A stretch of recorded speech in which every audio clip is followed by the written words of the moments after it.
ប្រធានាធិបតីរុស្ស៊ីលោក Vladimir Putin បំពេញទស្សនកិច្ចដោយផ្ទាល់នៅប្រជុំកោះ Kuril ដើម្បីត្រួតពលនៅលើនាវារុស្ស៊ីនៅក្នុងដែនសមុទ្រប៉ាស៊ីហ្វិកនេះបើតាមទីភ្នាក់ងារព័ត៌មានរដ្ឋរុស្ស៊ី TASS ដោយបានបញ្ជាក់ទៀតថាក្រៅពីសួរសុខទុក្ខទាហានរុស្ស៊ីប្រមុខរដ្ឋ Putin បានអញ្ជើញទៅកោះពីរផ្សេងគ្នា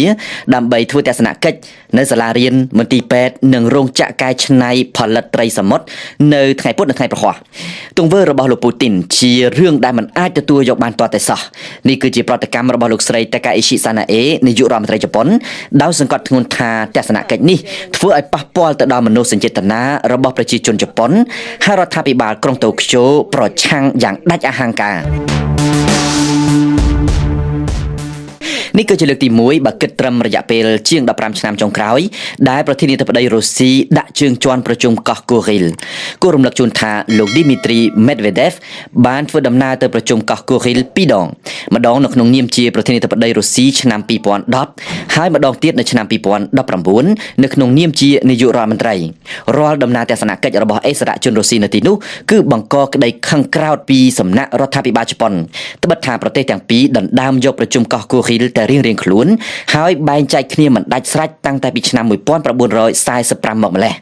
Kuril ជាប្រជុំកោះសម្បូរធនធានរ៉ែធម្មជាតិជាពិសេសរ៉ែមាសនិងរ៉ែដែកព្រមទាំងជាតំបន់នេសាទត្រីដ៏សម្បូរបែបក្រោយជប៉ុនចាញ់សង្គ្រាមលោកលើកទី2កងទ័ពសហភាពសូវៀតចូលទៅកាន់កាប់ប្រជុំកោះ Kuril ហើយបច្ចុប្បន្នមានប្រជាជនរុស្ស៊ីប្រមាណជា 20,000 នាក់កំពុងរស់នៅតែចំពោះរដ្ឋាភិបាលទីក្រុងតូក្យូមិនថាផ្អែកទៅលើទស្សនវិជ្ជាប្រវត្តិសាស្ត្រឬសំអាងទៅលើច្បាប់អន្តរជាតិនោះទេ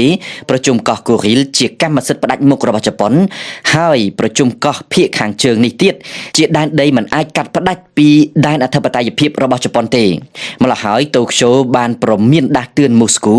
ថាមិនត្រូវរៀបចំទស្សនកិច្ចផ្លូវរដ្ឋរបស់ប្រធានាធិបតីរុស្ស៊ីនៅក្នុងតំបន់នេះទេព្រោះទង្វើបែបនេះប៉ះទង្គិចទៅដល់សាធារណមតិជប៉ុនសម្បើមខ្លាំងណាស់ម្យ៉ាងទៀតវាកាន់តែធ្វើឲ្យល្អកកទៅដល់ទំនាក់ទំនងរវាងជប៉ុននិងរុស្ស៊ីដែលសប្តាហ៍ថ្ងៃនេះកំពុងតែយ៉ាប់យ៉ឺនស្រាប់ផងនៅក្នុងបរិបទសង្គ្រាមអ៊ុយក្រែនផ្ទុះឡើងនៅឆ្នាំ2022តូក្យូបានឆ្លៀតឱកាសរិះគន់ថារុស្ស៊ីក៏បានឈ្លានពានគ្រប់គ្រងប្រជុំកោះ Kuril ដោយខុសច្បាប់នាយកបដីរុស្ស៊ីលោក Vladimir Putin បានទៅទស្សនកិច្ចនៅលើកោះចំនួនមួយកោះចំនួននោះគឺជាកោះរបស់ជប៉ុនហើយនឹងរុស្ស៊ីមានការទារគ្នាទៅវិញទៅមកអញ្ចឹងកោះនោះធ្វើទៅបិទតែជាអធិបតេយ្យភាពរបស់ជប៉ុនប៉ុន្តែរុស្ស៊ីបានឲ្យប្រជាជននឹងទៅរស់នៅលើកោះហ្នឹងឥឡូវដល់ពេលលោកពូទីនគាត់ទៅទស្សនកិច្ចជាលើកដំបូងរបស់គាត់ទៅកាន់កោះហ្នឹង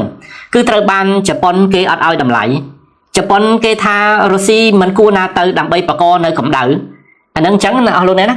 ដីអត់ទាន់បានដាច់ស្រេចផងប៉ុន្តែឲ្យប្រជាជនមករស់នៅអញ្ចឹងដល់ពេលជប៉ុនទាមទារនៅក្នុងផ្លូវការអន្តរជាតិអីផ្សេងរុស្ស៊ីមិនខ្វល់អញ្ចឹងក៏ជារឿងមួយដែលត្រូវតែនិយាយគ្នាតទៅទៀតរវាងរុស្ស៊ីហើយនិងជប៉ុននេះតែម្ដងគួរថាជាការកើតឡើងនៃចំនួនដែរឬក៏យ៉ាងណាហើយបើសិនបើឆ្លោះវិញមែននោះជប៉ុនយ៉ាងម៉េចរុស្ស៊ីយ៉ាងម៉េចអាចមានការវាយប្រហារគ្នាទៅអ្នកណាខ្លាំងជាងអ្នកណាគឺមានតែប៉ុណ្្នឹងឯងអរលោកអ្នកហើយស្ថានភាពមួយផ្សេងទៀតរុស្ស៊ីទៀតហើយចាប់ផ្ដើមចេញនៅការចាប់ខ្លួនទៅដល់ឈាមជ័រអ្នកដែលតស៊ូអ្នកដែលដឹកនាំម្នាក់គឺជាលោក John F Kennedy អញ្ចឹង John F Kennedy អស់លោកអ្នកធ្លាប់បានស្គាល់គាត់ហើយគាត់គឺជាប្រធានាធិបតីទី35របស់អាមេរិកដែលការកាន់តំណែងរបស់គាត់នៅក្នុងឆ្នាំ1961ដល់ឆ្នាំ1963គាត់ត្រូវបានស្លាប់អញ្ចឹងគាត់គឺជាប្រធានាធិបតីរបស់អាមេរិកហើយក៏ធ្លាប់បម្រើការជាកងនាវារបស់អាមេរិកជាទាហានជើងទឹករបស់អាមេរិកនៅក្នុងឆ្នាំ1941ដល់ឆ្នាំ1945នៅសង្គ្រាមលោកលើកទី2នេះតែម្ដងអញ្ចឹងគាត់ក៏បានក្លាយទៅជាប្រធានាធិបតីអាមេរិកឥឡូវនេះមានចៅរបស់គាត់ត្រូវបានរុស្ស៊ីចាប់ខ្លួនហេតុអីបានជារុស្ស៊ីចាប់ចៅប្រុសរបស់លោក John F Kennedy ដែលជាអតីតប្រធានាធិបតីរបស់អាមេរិកនោះដោយសារចៅប្រុសរបស់គាត់ហ្នឹងគឺបានទៅចូលរួមជាមួយនឹងកងកម្លាំងប្រដាប់អាវុធអ៊ុយក្រែនក៏បានធ្វើឲ្យរុស្ស៊ីចាប់ខ្លួនបានគឺចាប់នៅក្នុងការកាត់ទោសជាអាកំបាំងទៀតអត់ហ៊ានធ្វើអីទេប៉ុន្តែឥឡូវហ្នឹងដោះលែងហើយបាទដោះលែងហើយអញ្ចឹងតើដោះលែងហើយបានយើងដឹងរឿងនេះអញ្ចឹងនឹងជម្រាបជូនអស់លោកអ្នកយ៉ាងដូចម្ដេចក៏សូមអស់លោកអ្នកមេត្តាតាមដានទាំងអស់ជាមួយនឹងខ្ញុំបាទតាំងពីលោកប្រធានាធិបតីរុស្ស៊ីគឺលោកពូទីននេះទៅទស្សនកិច្ចនៅលើកោះមួយដែលជាដែនទឹកចំនួនជាមួយនឹងជប៉ុននោះឯងប្រធានាធិបតីរុស្ស៊ីលោក Vladimir Putin បានទៅទស្សនកិច្ចនៅលើកោះមួយដែលគេហៅថា Iterat ដែលជប៉ុនអះអាងថាជាទឹកដីរបស់ខ្លួនស្ថិតនៅក្នុងចុងខ្សែប្រជុំកោះ Kuril ក្បែរកោះ Hokkaido របស់ជប៉ុនបាទអញ្ចឹងវានៅក្នុងប្រជុំកោះមួយដែលមានឈ្មោះថា Kuril ហើយនៅក្បែរនឹងកោះថា Hokkaido របស់ប្រទេសជប៉ុននេះតែម្ដងដំណើរទស្សនកិច្ចនេះបានកើតឡើងមួយថ្ងៃបន្ទាប់ពីរុស្ស៊ីបានធ្វើសមយុទ្ធកងទ័ពជើងទឹកទ្រង់ទ្រាយធំជាមួយនឹងកូរ៉េខាងជើងដោយបានបាញ់មីស៊ីលផ្លោមមួយគ្រាប់ផងដែរអញ្ចឹងរុស្ស៊ីធ្វើសមយុទ្ធជាមួយនឹងកូរ៉េខាងជើងហើយក៏បានបាញ់មីស៊ីលផ្លោមមួយគ្រាប់អញ្ចឹងបន្ទាប់មកស្អែកឡើងក៏លោកពូទីននេះទៅកាន់កោះមួយដែលមានឈ្មោះថា Iturak ដែលជាកោះដែលជប៉ុនអះអាងថាជាទឹកដីរបស់ខ្លួននេះរុស្ស៊ីនិងជប៉ុនមិនដែលចុះហត្ថលេខាទៅលើសន្ធិសញ្ញាសន្តិភាពផ្លូវការណាមួយដើម្បីបញ្ចប់សង្គ្រាមលោកលើកទី2នោះទេអត់ដែលចុះហត្ថលេខាអីជាមួយគ្នាថាត្រូវបែងចែកទឹកដីនេះទឹកដីនោះជាមួយគ្នានោះទេគឺអត់ទេចំនួនដែនដីទៅលើប្រជុំកោះនេះគឺជាឧបសគ្គដ៏សំខាន់មួយដោយជប៉ុនបានអះអាងថាកោះទាំងនោះគឺជាទឹកដីរបស់ខ្លួនក៏ប៉ុន្តែអ្នកដែលកំពុងតែគ្រប់គ្រងនៅក្នុងតំបន់នោះគឺជារុស្ស៊ីទៅវិញជប៉ុនថាទឹកដីនោះគឺជាទឹកដីរបស់ខ្លួនគឺជាកោះរបស់ខ្លួនប៉ុន្តែអ្នកដែលនៅលើកោះនោះគឺជារុស្ស៊ីទៅវិញរុស្ស៊ីគឺគាត់ចូលទៅនៅអញ្ចឹងឯងបាទគឺគាត់ចូលទៅនៅអញ្ចឹងឯងព្រោះអាងគាត់ធំសាច់ដុំធំអញ្ចឹងវាតែងតែមានប្រៀបបើទោះបីជាទឹកដីនោះត្រូវបានអន្តរជាតិគេកាត់សម្គាល់ថាជាទឹកដីរបស់ជប៉ុនហើយយ៉ាងណាក៏ដោយតាមទីភ្នាក់ងារសារព័ត៌មាន TASS របស់រដ្ឋរុស្ស៊ីបានអះអាងថាដំណើរទស្សនកិច្ចនេះគឺជាដំណើរទស្សនកិច្ចលើកដំបូងរបស់ពូទីនទៅកាន់ប្រជុំកោះ Kuril ដោយផ្ទាល់តែម្ដងគាត់ដែរទៅទេទើបតែម្សិលមិញនេះឯងគឺគាត់ទៅដំណើរទស្សនកិច្ចនោះគឺលោកបានទៅទស្សនាដូចជារោងចក្រកែច្នៃត្រីយ៉ាន់នីនៅឯកោះ Iturak បន្ទាប់មកលោកក៏បានទៅត្រួតពិនិត្យសមយុទ្ធកងទ័ពជើងទឹករបស់រុស្ស៊ីនៅក្នុងតំបន់ចុងបូព៌ាដែរអ្នកឆ្លើយតបដែលជារដ្ឋមន្ត្រីការបរទេសរបស់ជប៉ុនគឺលោកតូស៊ីមីស៊ូម៉ូតេជីគាត់បាននិយាយថាបើអញ្ចឹងមានរដ្ឋមន្ត្រីការបរទេសជប៉ុនម្នាក់គឺលោកតូស៊ីមីស៊ូម៉ូតេជីនឹងគឺគាត់បានថាដែនដីនៅភាគខាងជើងរួមទាំងកោះអេតូរ៉ូហ្វូគឺជាកោះដែនដីរបស់ជប៉ុនដែលមានអធិបតេយ្យភាពតាំងពីប្រវត្តិសាស្ត្រហើយក៏ស្របតាមច្បាប់អន្តរជាតិផងដែរអញ្ចឹងរដ្ឋមន្ត្រីការបរទេសរបស់ជប៉ុនហ្នឹងគឺគាត់និយាយចឹងទឹកដីនោះគឺជាអធិបតេយ្យភាពរបស់ជប៉ុនទឹកដីនោះគឺមានតាំងពីប្រវត្តិសាស្ត្រមកហើយក៏ជារបស់ជប៉ុនហើយទឹកដីនេះគឺស្របតាមច្បាប់អន្តរជាតិផងថាជារបស់ជប៉ុនប៉ុន្តែរុស្ស៊ីចូលទៅនៅរុស្ស៊ីចូលទៅកាន់កាប់ហ្នឹងចឹងណា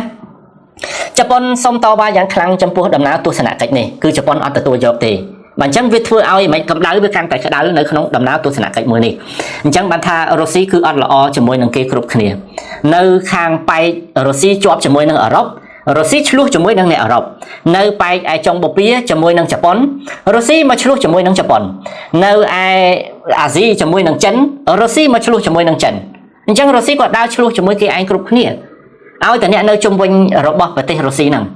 បាទអញ្ចឹងរុស្ស៊ីមើលទៅតំណតទៅប្រហែលជាអត់ល្អប្រហែលទេនៅពេលដែលចេះតែយករបងធ្វើជាញាតិបែបដូចនេះ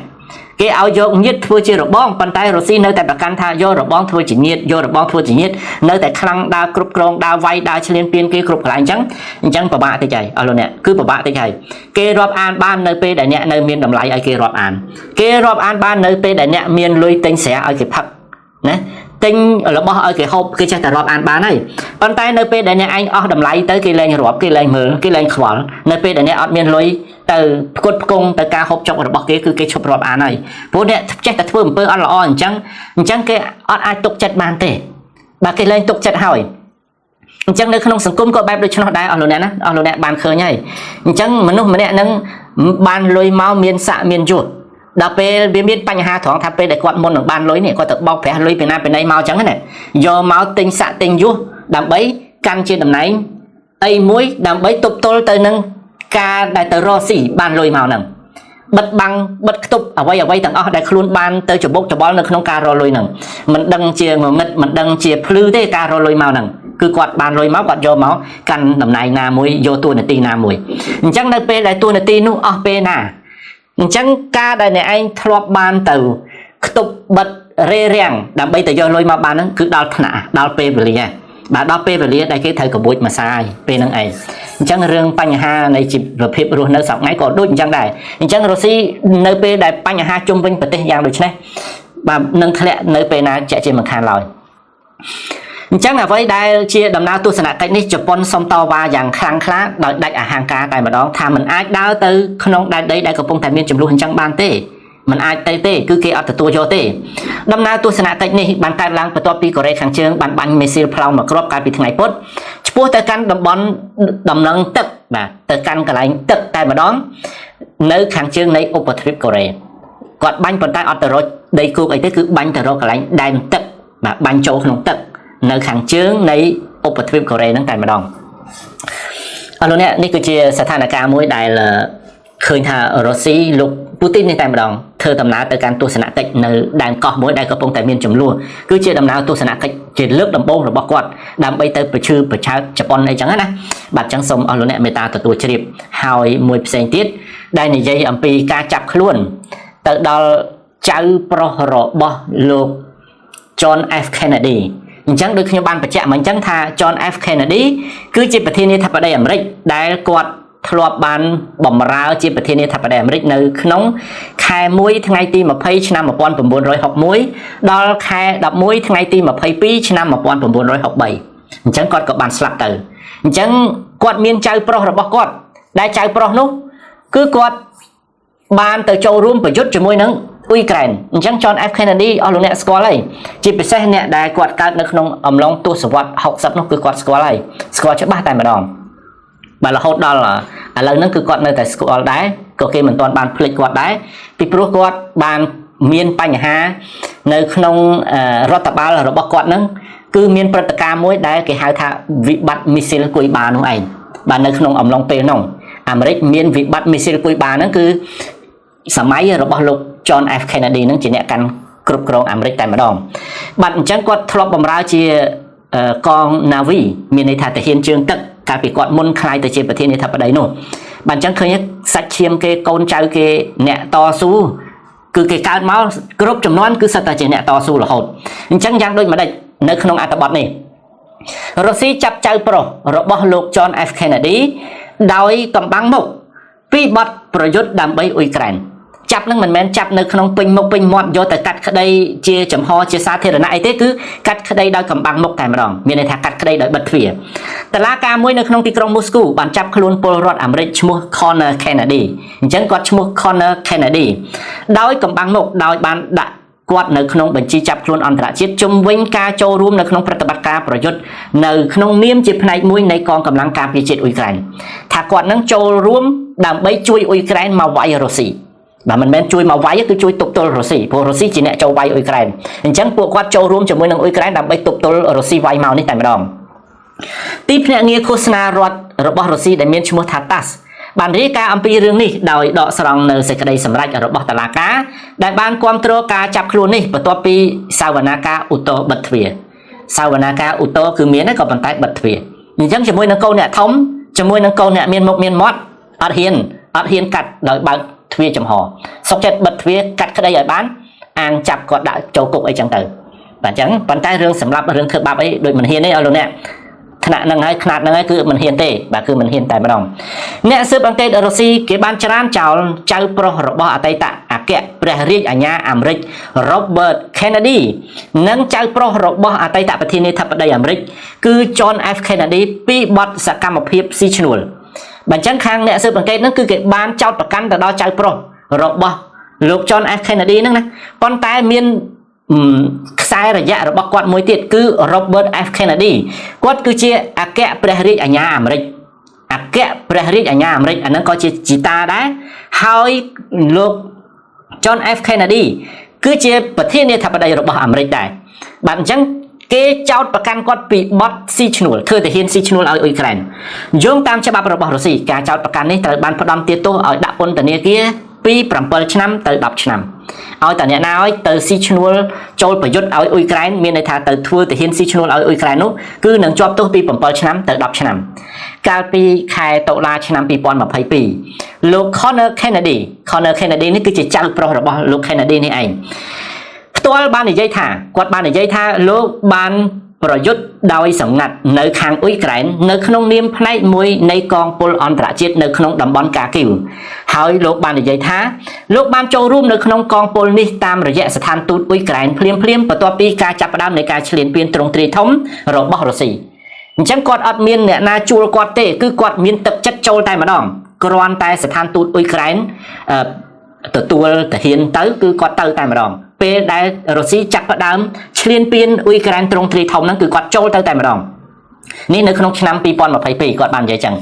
ប៉ុន្តែគាត់មិនដែលមានបទពិសោធន៍ខាងផ្នែកយោធាទេពីមុនមកអត់ដែលមានទេព្រោះគាត់មិនមែនជាទាហានទេ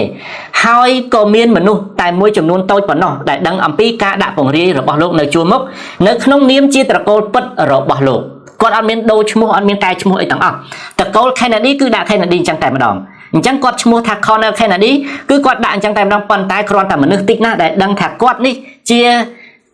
ឈាមជ័ររបស់អតីតប្រធានាធិបតីអាមេរិក John F Kennedy នឹងមានមនុស្សតិចណាស់ដែលដឹងគាត់ហើយយកគាត់ទៅដាក់ឲ្យជួរមុខដើម្បីប្រយុទ្ធទប់ទល់ជាមួយនឹងរុស្ស៊ីនោះឯងបន្ទាប់ពីត្រឡប់មកផ្ទះវិញលោក Colonel Kennedy គាត់បានអំពាវនាវដល់សហគមន៍អន្តរជាតិទាំងអស់ឲ្យគ្រប់គ្រងអ៊ុយក្រែនតាមគ្រប់មធ្យោបាយដែលអាចធ្វើទៅបានណាអរលោកអ្នកណាអញ្ចឹងពេលដែលគាត់ត្រឡប់មកផ្ទះវិញពេលដែលរុស្ស៊ីដោះលែងគាត់ហើយព្រោះអត់អាចធ្វើអីគេបានទេហ្នឹងគេថ្នាក់ធំណាស់គេថ្នាក់ធំអរលោកអ្នកណាបាទអញ្ចឹងពេលដែលគាត់មកដល់ផ្ទះវិញគាត់នៅតែអំពាវនាវទៅដល់សហគមន៍អន្តរជាតិទាំងអស់គ្រប់គ្រងអ៊ុយក្រែនតាមដែលអាចធ្វើទៅបានគ្រប់មធ្យោបាយទាំងអស់អ្នកណាគ្រប់គ្រងជាកម្លាំងទៅអ្នកណាគ្រប់គ្រងជាគំនិតទៅអ្នកណាគ្រប់គ្រងជាសម្ភារៈក៏សម្ភារៈអញ្ចឹងទៅតាមចិត្តបាទនេះគឺតាមចិត្តតែម្ដងអញ្ចឹងអរលោកអ្នកណានេះគឺជារឿងមួយដែលឃើញថាឈាមជ័រអ្នកធំរបស់អាមេរិកនៅតែជាឈាមជ័រអ្នកធំដដែលគាត់អត់បោះបង់ចោលដាវប៉ែឡោអីទេគឺគាត់នៅស្ងៀមស្ងាត់ក៏ចូលទៅប្រយុទ្ធជាមួយនឹងអ៊ុយក្រែនតែម្ដងទាំងគាត់អត់ដែលមានបទពិសោធន៍ជាយោធាផងបាទអញ្ចឹងរឿងនេះគឺឥឡូវនេះគឺគាត់ត្រូវបានគេដោះលែងឲ្យទៅកាន់អាមេរិកវិញហើយបាទហើយបន្ទាប់មកគាត់ក៏ធ្វើការអំពាវនាវតែម្ដងឲ្យសហគមន៍អន្តរជាតិនឹងជួយអ៊ុយក្រែនផងគេដាក់ទោសគាត់ពី7ឆ្នាំទៅ10ឆ្នាំបើសិនបើគាត់ជាទាហានស៊ីឈ្នួលប៉ុន្តែគាត់មិនមែនជាទាហានស៊ីឈ្នួលទេពីព្រោះគាត់អត់យកលុយពីអ៊ុយក្រែនណាគឺគាត់ជាទាហានស្ម័គ្រចិត្តគាត់ចូលតាមស្ថានទូតអ៊ុយក្រែនហ្នឹងគឺទៅដល់ប្រទេសអ៊ុយក្រែនតែម្ដងបាទចេញពីអាមេរិកហើយទៅអ៊ុយក្រែនតែម្ដងអរលោកអ្នកនៅក្នុងអត្ថបទនេះមានប៉ុណ្ណេះដាក់ជូនទៅដល់អរលោកអ្នកអញ្ចឹងទេអរលោកអ្នកមេត្តាទទួលជ្រាបដោយរីករាយ